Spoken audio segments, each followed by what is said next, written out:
घर्षण एक आवश्यक बुराई।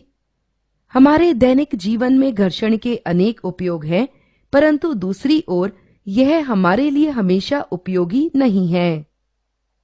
आइए हम घर्षण के उपयोग एवं हानियों के विषय में परिचर्चा करें तथा समझें कि यह हमारे लिए किस प्रकार एक आवश्यक बुराई है। घर्षण हमें सड़क पर चलने में सहायता करता है। फिसलन भरी सतह पर घर्षण कम होने के कारण हमें चलने में कठिनाई होती है।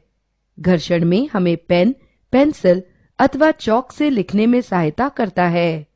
जब हम बोर्ड पर चौक द्वारा लिखते हैं तो बोर्ड की खुरदुरी सतह चौक के कणों को रगड़ देती है जो बोर्ड पर चिपक जाते हैं। घर्षण के कारण वस्तुएं वांछित स्थान पर रुक जाती है। घर्षण के बिना कोई भी वाहन सड़क पर नहीं रुक पाता है। खुरदुरी सतहों के अंतः बंधन के कारण भवनों का निर्माण किया जाता है। इसका अर्थ यह है कि घर्षण के बिना भवनों का निर्माण संभव नहीं है।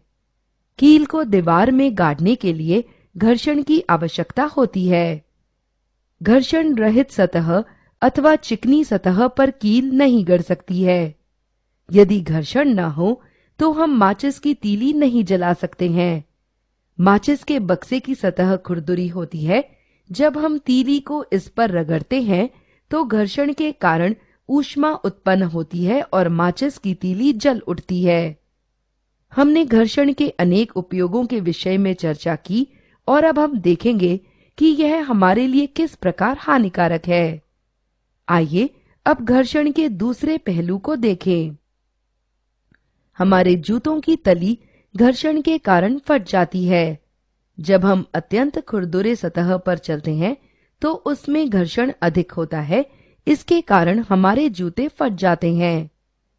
जैसा कि हमने देखा कि घर्षण के कारण ऊष्मा उत्पन्न होती है, सिलाई मशीन, फैक्ट्री की मशीन जैसी बड़ी तथा छोटी मशीनों से अत्यधिक ऊष्मा निकलती है, जिससे कुछ समय के बाद वे क्षतिग्रस्त हो जाती हैं।